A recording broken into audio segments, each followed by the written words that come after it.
Di sini terdapat beberapa saham, ada terdiri dua saham, yaitu ada saham A dan saham B. Nah, di sini ada tahun sebelumnya itu ada 1000 dan saham yang B-nya itu ada 2000 dan tahun yang pertama ada 1050 dan saham B-nya itu ada 2010. Dan tahun kedua ada 1100 dan saham B-nya itu ada 2050 dan tahun ketiganya ada 1080 dan saham B-nya itu ada 200. Berikut ada saham A realisasi. Sahamnya itu ada 1000, lalu ada 1050, dari angka sebelumnya itu ada dan 1100 dan 1080. Untuk returnnya itu dijadikan persen, dimana ada tahun pertama itu 5,0% dan tahun kedua ada 4,76% dan return yang ketiga ada di minus 1,82%.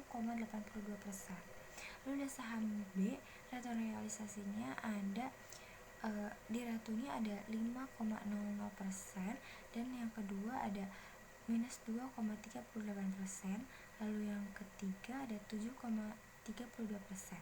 Lalu ada return rata-rata saham.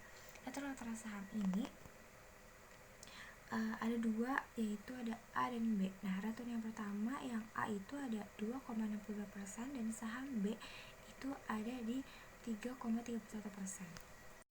Lalu bisa dilanjut dari data harga saham. Nah, di sini ada periode saham A, saham B, dan saham C. Ini adalah close price dari per periodenya. Nah, untuk tahun sebelumnya itu saham A itu ada 1000 dan saham B ada 2000 dan saham C ada 1500. Dan tahun yang pertama itu ada 1050 dan saham B nya 2100, lalu saham C nya 1550 dan tahun yang kedua ada 1100, lalu yang saham B ada 2050 dan saham C ada 1600. Untuk saham C ada 1800 dan saham B nya itu ada 200, lalu ada di saham C di 1,580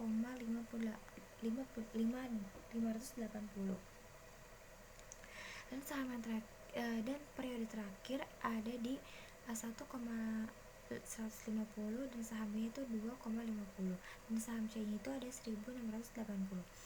Untuk beberapa return, nah ini tuh return dari saham-saham sebelumnya.